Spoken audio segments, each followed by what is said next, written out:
Hello everyone, welcome to Fly Career Academy. तो हमने MCQ series start किया था कॉन्ट्रैक्ट्स एंड अकाउंट सब्जेक्ट्स की। तो 4 वीडियोस हमने ऑलरेडी कंप्लीट कर लिए 4 चैप्टर्स की। आज हम स्टार्ट कर रहे हैं 5th चैप्टर, जिसका नाम है specification. Let's start this session. This MCQs will help you in exams. तो सबसे पहला question, specification specifies the nature and class of work, material to be used in work, workmanship, all the above. तो right answer है all the above. ये तीनों चीजें specify करता है, नेचर और कौन से क्लास का वर्क है, मटेरियल कौन से क्वालिटी का यूज कर रहे हो। ठीक है, तो भी पता चलता है वर्कमैनशिप। तो ये सब चीजें आपको पता चलता है specification. Okay, next, cost of unit quantity of work is known by it's specification, grade, contractor, none of this. Right answer is specification. Specification से हम कॉस्ट ऑफ यूनिट क्वांटिटी भी निकाल सकते हैं। ओके, तो इतनी चीजें पता चलती है स्पेसिफिकेशन से। Tender document without specification is considered as incomplete, complete, invalid, both A and C. तो right answer is D, both A and C. अगर टेंडर डॉक्यूमेंट के अंदर स्पेसिफिकेशन ही नहीं रहेगा तो उसको हम इनवैलिड बोला जाएगा, इनकम्प्लीट बोला जाएगा। Next, specification is the instruction expressed in words and this instruction cannot be mentioned on the. Specification words में होता है, पर ऐसी एक चीज होती है जिसके ऊपर स्पेसिफिकेशन पता ही नहीं चलता है। Contract, drawing, tender, none of this. Tender में तो होता है स्पेसिफिकेशन, कॉन्ट्रैक्ट में भी होता है स्पेसिफिकेशन, बचा क्या ड्राइंग। ड्राइंग से आपको लेंथ और विड्थ पता चलती है। तो right answer is B. Specification shows, क्या शो करता है? The method of doing work, act as a guide to supervise the staff, both A and B. तो राइट आंसर है C, both A and B. मतलब इससे हमको ये भी पता चलता है कि कौन सी मेथड से हमको वर्क को कैरी करना है, और एक गाइडेंस रहता है सुपरवाइज कर वर्क को सुपरवाइज करने के लिए। हाँ, एक्सकेवेशन करना है, ओके, ब्रिक वर्क करना है तो कैसा प्रोपोर्शन यूज करना है, सब कुछ दिया रहता है, आरसीसी का प्रोपोर्शन।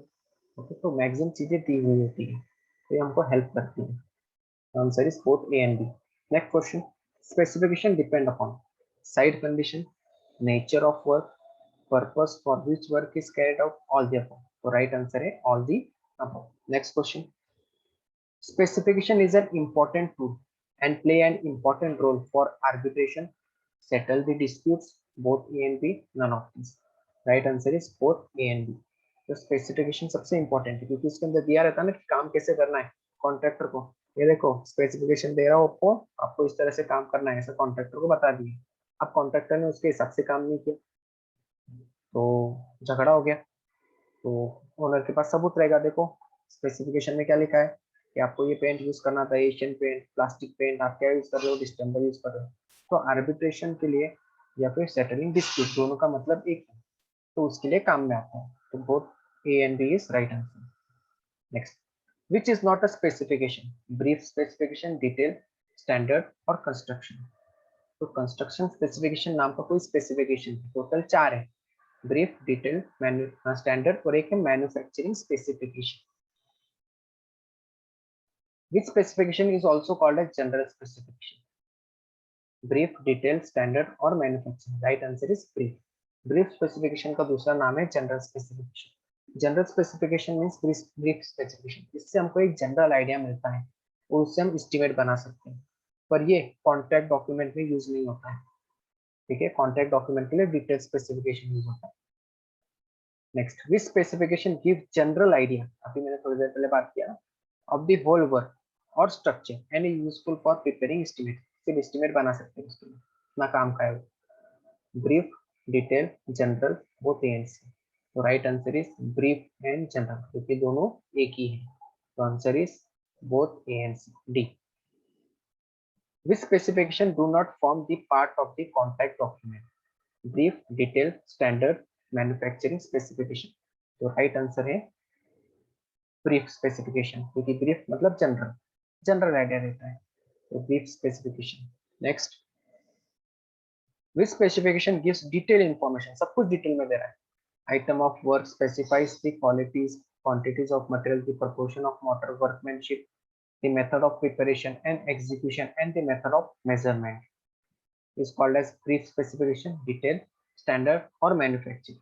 तो राइट आंसर जो है आपका वो है डिटेल स्पेसिफिकेशन, क्योंकि डिटेल स्पेसिफिकेशन जो है सब कुछ आपको डिटेल में बताता है।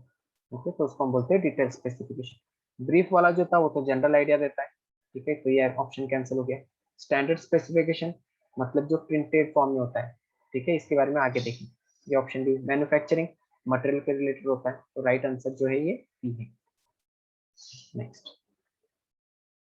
detailed specification of various work are drawn up by an engineering department and this specification are printed used as a, जैसे एग्जांपल ब्रिक वर्क, तो हर बार ब्रिक वर्क का नया स्पेसिफिकेशन बनाएंगे, ब्रिक वर्क चेंज होने वाला है क्या? नहीं, तो उसका स्टैंडर्ड बना के रख दिया, प्लास्टरिंग स्टैंडर्ड बना के रख दिया, ठीक है, उसको प्रिंट करके रख दिया, मतलब जब भी अगला कुछ प्रोजेक्ट रहेगा उसको उठाया, चिपकाया और दे दिया, ठीक है। तो हर एक इंजीनियरिंग डिपार्टमेंट ऐसा बनाते हैं, जैसे पीडब्ल्यूडी, एमएससीबी, माडा, म्युनिसिपल कॉर्पोरेशन, ओके। तो उसको हम क्या बोलते हैं? ब्रीफ, डिटेल, स्टैंडर्ड या फिर मैन्युफैक्चरिंग, ओके। तो इसका नाम है स्टैंडर्ड स्पेसिफिकेशन, स्टैंडर्ड स्पेसिफिकेशन, तो ये ध्यान में रखना है, standard specification. Next, that's type of specification in which properties of product जैसे स्ट्रेंथ या thickness, depth, elasticity, chemical composition is mention. Brief, detail, standard और मैन्युफैक्चरिंग, मटेरियल के बारे में बता रहा है, manufacturing, right answer is manufacturing. Next, which engineering department produce standard specification, मैंने बताया ना स्टैंडर्ड जो प्रिंटेड रखते हैं, पीडब्ल्यूडी भी बनाती है, एमएससी भी बनाती है, एमआईडीसी भी बनाती है, तो राइट आंसर है ऑल द अबव, ठीक है। इसी के साथ साथ म्युनिसिपल कॉर्पोरेशन भी बनाती है, माडा भी बनाती है, okay. Next, the measurement of excavation shall be taken as, excavation means क्या? गड्ढा, ओके। अब वो गड्ढा जो रहता है उसमें मिट्टी निकलती है, तो वॉल्यूम की तरह निकलेगा, तो हम तीनों साइड मेजर करेंगे, ये, वेट और हाइट, तो आंसर क्या होना चाहिए? क्यूबिक मीटर, तो ऑप्शन है cubic metre, square metre, metre cube, both A and C, तो right answer is both A and C, D, क्योंकि दोनों का मतलब सेम है, cubic metre. Next, separate extra rate shall be applicable for every lead of dash meter 10, 20, 30 और 40, right answer is 30 metre, मतलब 30 metre, वो अगर 30 मीटर लगा, पहला 30 मीटर फिर अगला 30 मीटर अगर लगा, तो उसके लिए सेपरेट चार्जेस लगेंगे। लीड मतलब क्या?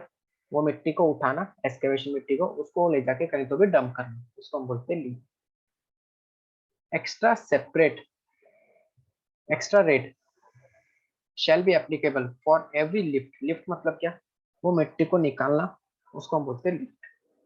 Every dash meter 1, 2, 1.5, 2.5, right answer is 1.5 meter. Next question, for random rubble masonry, इसको हम आरआर मैसनरी भी, ठीक है। Size of stone shall not be less than dash in any direction, 100 mm, 50 mm, 150 mm, 200 mm, तो right answer है 150 mm। Next question, for random rubble masonry thickness of the joint shall not be more than dash in 20 mm, 10 mm, 30 mm, 15 mm, right answer is 20 mm। ये चीज आपको याद रखना है। Next question, measurement of RR masonry, random rubble masonry shall be taken square meter, cubic meter, running meter या फिर pieces में, तो राइट आंसर इसका क्यूबिक मीटर, इसको भी हम किस में मेजर करते हैं? मीटर क्यूब में मेजर करते हैं। Next question, for random rubble masonry bond stone at least dash m long, ये हो गया बॉन्ड स्टोन, कितना एम लॉन्ग होना चाहिए? 300 mm, 400 mm, 350 mm, 450 mm, right answer is 450 mm। Next question, in cement concrete size of concrete force aggregate, sorry, force aggregate shall be dash in, ठीक है, हम cement concrete की बात कर रहे हैं जिसका प्रोपोर्शन है 1:2:4, ठीक है। इसके अंदर जो फोर्स एग्रीगेट यूज होता है उसका साइज कितना होना चाहिए? 10 mm, 20 mm, 40 mm, 60 mm, right answer is 20 mm। Next question, dash mm size of force aggregate is being used for building work, अगर बिल्डिंग वर्क है तो बिल्डिंग वर्क के लिए कितना यूज करना चाहिए? 20 mm, 30 mm, 40 mm, 50, तो right answer is 20। Next question, dash mm size of force aggregate are being used for mass concreting, mass concreting मतलब डैम, राइट। ब्रिजेस ब्रिजेस के पियर्स बड़े बड़े, उसके लिए क्या साइज होना चाहिए? 20 to 60 mm, 30 to 70 mm, 40 to 60 mm, 40 to 80 mm. Right answer is 40 to 60 mm. Next question. In cement concrete means 1s2, 2s2, 4. जिसको हम M15 ग्रेड बोलते हैं. Fine aggregate shall pass through dash C, dash mm की C में से पास होना चाहिए. Okay. 10 mm, 50 mm, 15 mm, 5 mm और 20 mm. Right answer is 5 mm. इसका मतलब क्या है? जो आपकी सी होती है ना, सी की जो मैश होती है, राइट, ये ठीक है, स्क्वायर मैश, ये कितने साइज की होनी चाहिए? 5 mm. The proportion of concrete in cement concrete shall be. Cement concrete मतलब क्या? 1:2, 2:4. अभी मैंने बताया, जिसको हम M15 भी बोलते हैं. चलो देखते हैं. 1:2, 2:4, 1:3, 1:6, 1:4, 1:8, 1:1.5:3. तो राइट आंसर क्या रहेगा? 1:2, 2:4. इसको हम M15 ग्रेड भी बोलते हैं. मतलब उसका कॉम्प्रेसिव स्ट्रेंथ भी कितना रहेगा? 15 न्यूटन पर mm². ओके. ये जो ग्रेड है ये हो गया आपका M20. M20 ये हम किसके लिए यूज करते हैं? ये हम यूज करते हैं आरसीसी में. ओके. 1:2, 3:6 ये होता है आपका N10. ओके. और ये रहेगा M7.5. इसका मैं ट्रिक बताता हूँ आपको लास्ट में कैसे याद रखना है. Next. For 7 days minimum compressive strength of cement concrete 1:2, 2:4. इसका ग्रेड क्या है? M15. ठीक है. उसका कॉम्प्रेसिव स्ट्रेंथ निकालना. 15 है मतलब 15 न्यूटन पर mm² होना चाहिए. देखो answer A15, B14, C18, D19. Right answer is 15 Newton पर mm². तो यहाँ पे मैंने चार्ट में भी दिया आपको, देखो 15, 1:2, 2:4 कॉम्प्रेसिव स्ट्रेंथ 15. जैसे M20 1:1.5:3 इसका कॉम्प्रेसिव स्ट्रेंथ 20. तो ये याद रखना है आपको. 1 bag of cement consist of dash KG. एक बैग जो सीमेंट का रहता है कितना किलो का रहता है? तो वो रहता है 50 किलो का. For machine mix dash quantity of water per bag cement to obtain a desired water cement ratio. ठीक है. ये हम किसकी बात कर रहे हैं? 1:2:4 के प्रपोर्शन की सीमेंट कंक्रीट. तो उसके अंदर लगता है 25 से 30 लीटर का पानी. For building work a slum of dash mm may be permitted. 30 to 40, 75 to 100, 80 to 100, 30 to 50. Right answer is 75 to 100. Okay. Next. ये भी हम किसकी बात कर रहे हैं? 1:2:4 की प्रपोर्शन की, मतलब cement concrete. For road work a slum of, जो रोड रहता है कंक्रीट का, उसके अंदर स्लम कितना अलाउड है? 30 to 40 mm, 75 to 100 mm, 80 to 100 mm, 30 to 50 mm. तो इसमें कम रहता है 30 to 40. Next. Forms at the bottom surface in case of beam slab shall not be removed before dash days. In general, sides of form shall be removed after dash days. Okay, जैसे slab है, नीचे formwork लगता है, right, formwork लगता है नीचे. Formwork, उस formwork को कितने दिन के अंदर नहीं निकाल सकते हैं. ठीक है. और जो बीम होता है, बीम का साइड, बीम के साइड्स, उस साइड्स को आप कितने दिन में निकालना चाहिए वो पूछना है. ठीक है. तो जो बॉटम होता है वो रहता है 14 डेज तक. मतलब 14 डेज से पहले आप नहीं निकाल सकते बीम और स्लैब का. और जो बीम की साइड्स होते हैं उसको आप 3 दिन के बाद निकाल सकते हैं. कितने दिन के बाद? 3 दिन के बाद. तो राइट आंसर क्या रहेगा? 14 डेज और 3 डेज. ये ध्यान में रखना है. ओके. स्लैब और बीम के लिए बॉटम जो रहता है वो 14 दिन के अंदर नहीं निकाल सकते, और बीम का जो साइड्स होते हैं उसको हम 3 दिन के बाद निकाल सकते हैं. Okay. Next. Proportion of RCC. RCC means क्या होता है? M20 grade according to new IS code. तो उसका प्रपोर्शन होता है 1:1.5:3. पर जो आपकी बुक्स है उसके अंदर ओल्ड दिया हुआ है. ओके. तो वहां पे भी आपको ये भी ऑप्शन दिया रहेगा 1:2:4. दोनों में से कोई एक ही ऑप्शन आपको दिया रहेगा. Okay. Next. After 24 hours of laying of the concrete surface shall be cured by flooding. The minimum period of curing is dash days. Okay, तो जैसे सीमेंट कंक्रीट का आपने फ्लोर बना दिया, उसको क्यूरिंग करना पड़ेगा। क्यूरिंग हम किससे करेंगे? फ्लडिंग से। तो मिनिमम पीरियड कितना होना चाहिए क्यूरिंग का? 7, 14, 21, 28। तो right answer is 14 days. Okay, concrete surface जो फ्लडिंग करते हैं, जिसके लिए हम पॉन्ड्स बनाते हैं, ओके, पानी भरते हैं, तो कितने दिन तक करना है? 14 दिन तक करना है। नेक्स्ट, जो फर्स्ट क्लास ब्रिक होती है, ओके, फर्स्ट क्लास ब्रिक, उसकी जो क्रशिंग स्ट्रेंथ होती है वो कितनी होती है?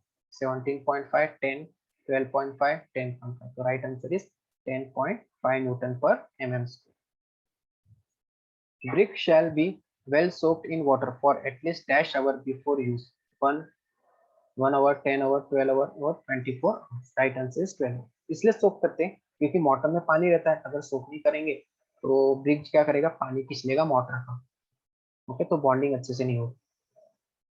Next 38, brick work shall be cured for at least dash days. Brick work को कितने दिन के तक क्योर करना है? 10 days, 7 days, 14 days और 15 days। Right answer is 15 days। 15 दिन तक क्यूरिंग करना पड़ता है।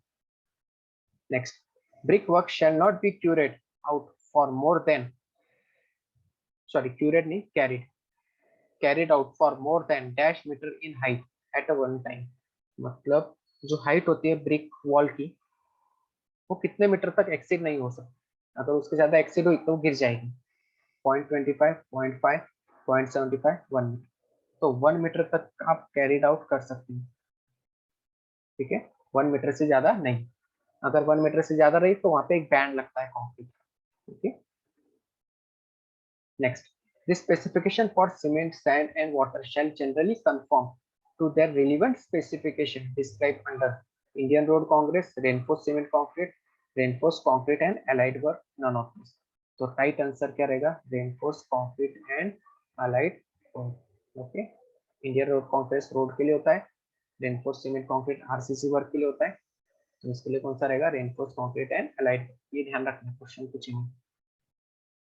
This surface to be plastered shall be first thoroughly cleaned and all joints racked out at least dash mm deep so as to have good bond, 12 mm, 15 mm, 20 mm और 12 mm।